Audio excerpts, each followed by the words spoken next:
2 cards popping out to start with. How's your person feeling about you? Well, they're definitely intrigued by you, intellectually as well as physically. But there's an intellect. There's like a matching of the minds. Like, aha, this person understands me without even knowing, without even saying anything. I get them. There's a strong mental connection between you two, whether you have stated that or not yet. But there's also a good yin-yang energy, the strength card and the lion. You know, there's a very beautiful feminine lady and the king of the jungle, the lion, you know, about pride, loyalty.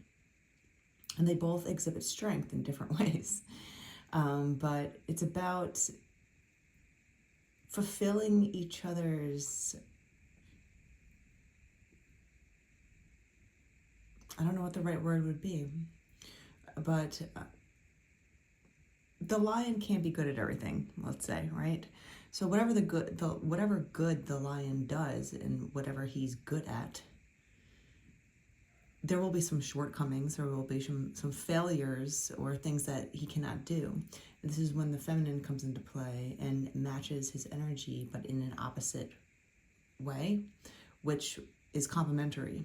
So you pick up the slack for where the other person can't do it by themselves, and vice versa.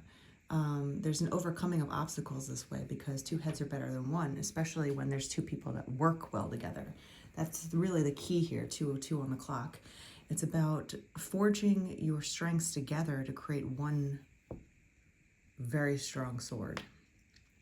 And there's truth in that, and it just fits. And then there's a spark because you intellectually know that this person will understand you in the same way that you think. Or that it won't be so hard to get your point across because they're smart enough to know what you're saying. You know, obviously, even if there's 2 very emotionally smart people that are having a conversation can go wrong in so many ways because there's so much miscommunication, even with 2 wordsmiths, right? Words are just expressions of how we feel inside, and the more words we know, the more we can detail what we're feeling and thinking eloquently and thoroughly to the other person. But that still takes the other person to be able to hear it correctly, understand it, regurgitate the information without having any sort of ego involved, and understanding that this is a message from another person and they're just trying to get that message clearly, right? So there's a lot of room for error. But when there's 2 people that at least know that and respect that sometimes words aren't enough, you know, it's about actions, it's about feelings, it's about intuition, it's about feeling that the person gets you. Like, yes, they can say that they understand you, but are they acting accordingly to whatever you talked about? And I feel like with this connection, you 2 will fit very well together mentally when it comes to that. So that's beautiful. How's your person feeling about you?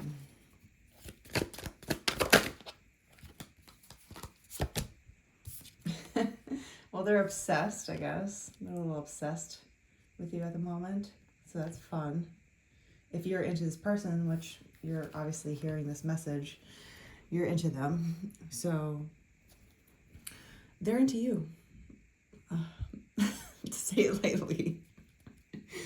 There, you've captivated them. Okay, we got the Chariot and the Ace of Cups popping out, like no big deal. So it looks like they're willing to express this to you. Okay, they're looking like, okay, this is a new opportunity. I gotta tell them the truth. I gotta tell them how I feel inside. I gotta just go for it. And with the Chariot, it's like swift motion. Like this guy is on his chariot and he's already running towards you, right? So there's a forward momentum here for sure in your direction. And with the Ace of Cups, I mean, that basically says everything you need to know. They want this start with you. They want to begin something with you, at least give it a shot, right? But they're highly invested in you mentally. They're very intrigued by you, right? You have this person's attention, that's for sure. In a good way, too, in a very good way. A little work action, a little team action, right? They might want to join forces with you, team up. You know, it's also a good way to get to know somebody without having to have enough guts to go up to someone and ask them out. It's kind of like, hey, you want to do homework together? You want to study together? You know, kind of thing. Like you involve a team. Maybe you involve other people. Maybe you hang out with friends as groups in a group setting, right? Or maybe you join a group where it's not so one-on-one. Or maybe they ask you to join their group, something like that. But they want to start this with an offer of teamwork, you know, and to really kind of check you out in an indirect way. It's not bad. You know, sometimes people say, hey, it's good to go on a first date with friends because it kind of takes the pressure off a little bit.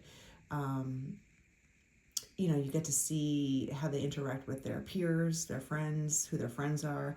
But it could also turn on you as well. Like, you might be completely in love with somebody, but you might not like their friends, you know, or they might act differently around their friends and they might act around you alone. So you take it as you will, but there's a lot of pressure off when you kind of go on a date and there's other people around you to begin with, and it's not so one-on-one, right? Like, save the one-on-one until you know that there's a real romance happening, right? Until you know for sure that you're both into each other, then you could be like, let's go on a date together for real, right? But until then, they're going to be like, let's hang out as friends. Let's hang out with my friends, hang out with your friends, hang out in this social setting. But this person might be in charge of the group with the Emperor here, okay? This might be an Emperor that's in charge of a group, and they're like, come, welcome into my group. Welcome yourself in, pretty lady. It's kind of something like that, where the Emperor usually gets what he wants, right? And the Emperor always usually gets what he wants.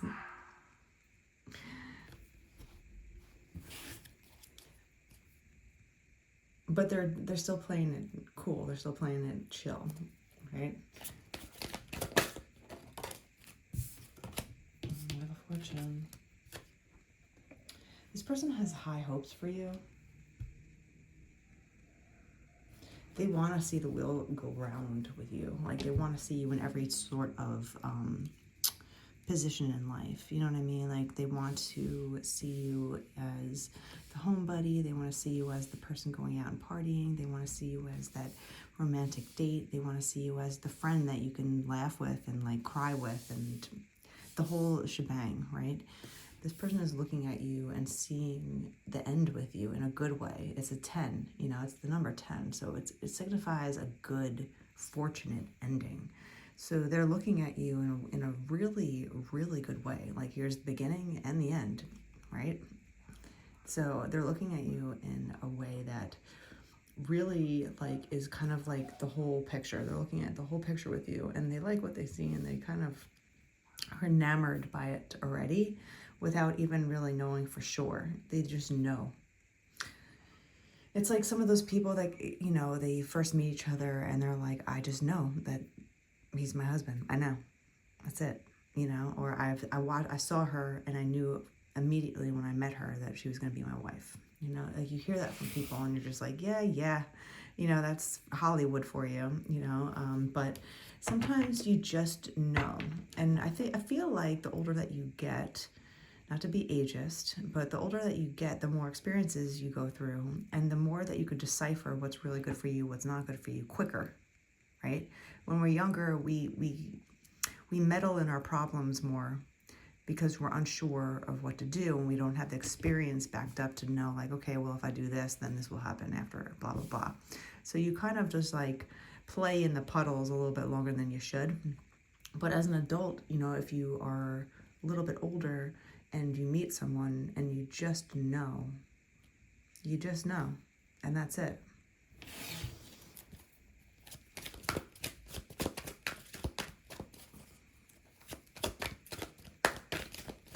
So far, so good with this person. This person is really into you.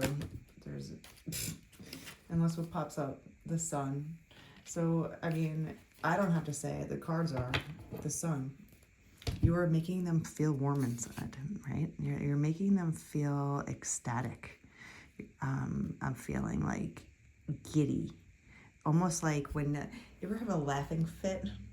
Like if you have a sibling or a friend that you can laugh with, or anyone that you can really have a good laugh with, and you get into this laughing fit where you're just overflowing with laughter so much that you start crying and your stomach hurts, and it's just like ridiculous behavior, but it feels so good.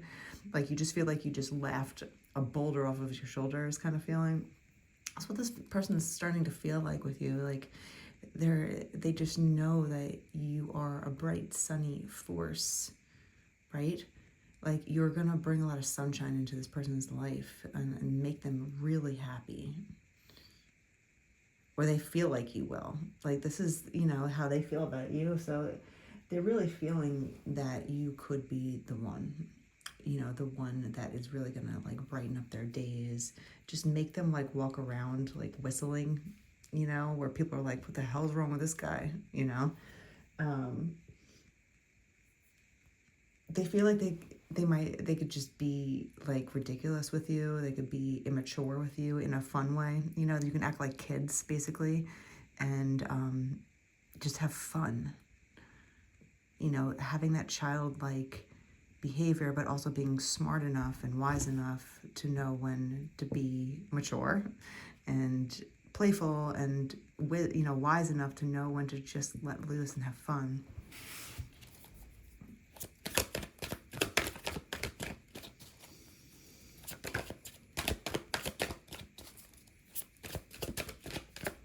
What else is this person feeling?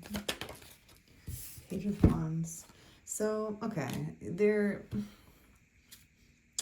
going to do something, but again, it's going to be minuscule to start. It's like small steps, like into the pool, right? Like you go into a pool, some people jump head first in, some people, you know, dive in after like, you know, like kind of feeling nervous, and then some people just nonchalantly go in the pool one step at a time, you know, and kind of acclimate themselves to the coldness of the water. So I feel like this person is going to do it that way, even though there is the Chariot here, and even though they're looking at you in this beautiful, gorgeous light, they are obsessing about this. And this person is an Emperor, so he knows how to go after things that he wants, and he knows how to get them. It's not like this person that doesn't really know how to come towards you. I think they're just doing it in a deliberate way where it's not so scary. I know I hear some guys say that they're afraid to approach women nowadays because they're just afraid of getting the finger pointed at them, like, oh, he's a creep, blah, blah, blah. But I really hate that excuse, because yes, there's crazy people on, you know, male and female, and yes, there might be some crazy females that will use things as a weapon, right? Even if it's not true. But for the majority of the time, if you know how to approach someone respectfully and not so creepy, there's nothing wrong. Like you can be flirtatious and also hold space, you know, away from them. You don't have to be all up in their business and flirting with them. You can say something flirty from 6 feet away and make them know that they're safe. You're just being charming, kind of thing, right? So I feel like this person is going to be a little charming with you, but it's kind of like dipping one toe in just to see how the water is, you know, even though they want to rush in with this Chariot, but it looks like there's momentum, like they're going to do it no matter what. And they are, but it's slow momentum, right? It's slow. Like if there's two, I don't even know what you call these Egyptian cats. I forget what they're called right now. But if there's two animals like pulling you on a chariot, it takes momentum for them to start going fast, right? You don't just bolt out the gate like, a stallion, right? It's kind of like, all right, warming up, getting faster kind of feeling. But there is momentum coming towards you, so that's good. Because you can't get rid of a devilish idea. You can't get rid of obsession too easily. You have to do something about obsession. You can't just let it linger, yeah? We have the Ace of Swords again. So this is double confirmation on the Ace of Swords.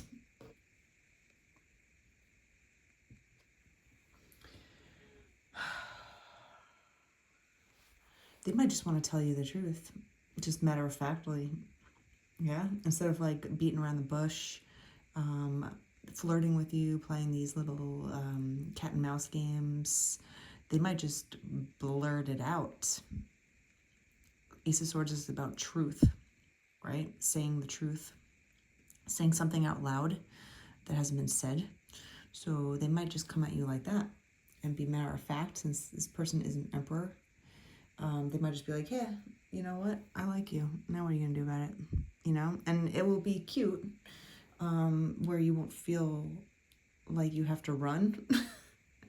But it will be direct enough, like if someone's pointing a sword at you, it's pretty direct. Like you're going to notice if someone's pointing a sword directly at you, right? So I feel like this person might just go around it that way and just blurt it out, get it off. His sword in a sense, kind of just be like, yeah, this is it. This is my truth. What do you think about it?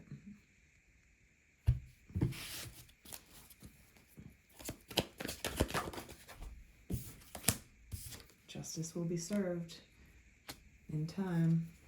What you're working for is already yours. This person will get their justice. I feel like if they embody enough courage to just come out and say something to you, they're going to be met with kindness and acceptance, because you are also interested in this person since you're listening to this reading. So I think that this is going to be really well off. There's going to be a big balance. We have balance kind of twice here. Hangman is like, okay, like they're so close to just saying it. They're so close to saying something. They're just kind of like biting their lip. Like, oh, do I do this? Oh, God. The Emperor doesn't like to feel vulnerable. Usually people cater to an Emperor. But they're thinking, they're resting, they're contemplating. Maybe they've gone through a tower moment and they don't want everything to explode around them, because that's also a fear, with people that kind of speak from the heart. They're just like, what if my soul gets crushed? What if I just ruin the whole relationship this way? But they look at you in a very high manner with a star. You could be a star. You could be in the spotlight. They want you in the spotlight. They want to share the spotlight with you. You definitely stand out, right? You're the sun and the stars to this person.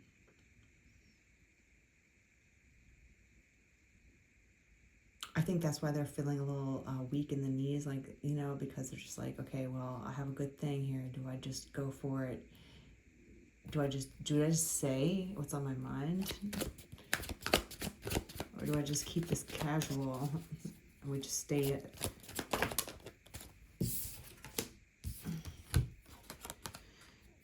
They don't want to lie to you, because it's also kind of like a lie, I guess. Or maybe they feel like you might be trickery, like you might be deceiving them. They just want to make sure that they know how you feel. They don't want to lie to you and pretend like they don't like you when they do. And they don't want to pour their emotions into someone who they're not sure that likes them back. So that might be the issue there. Is this person going to come towards you in the next month?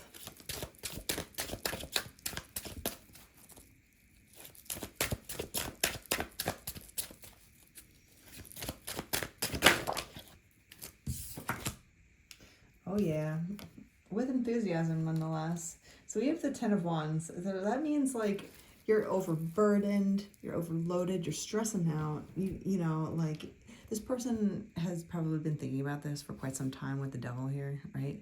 They're just like, all right, enough of this. I'm tired of obsessing. I got to do something about this, whether it's good or whether it's bad. I don't even care anymore. I just want to go for it and get it over with, right? I just want to say the truth. You ever just hold the truth in for so long, and then once you say it, you're just like, ah, I should have done that a long time ago. I think this person is doing that. They feel overburdened, but also they have a lot of enthusiasm with doing this. So within the next month, this person has been stressing over this, right? But they feel like it's their responsibility and duty to do this for themselves and as a man.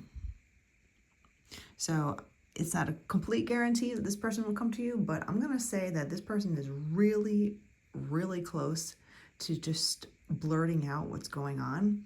And I think you're going to be really excited over it.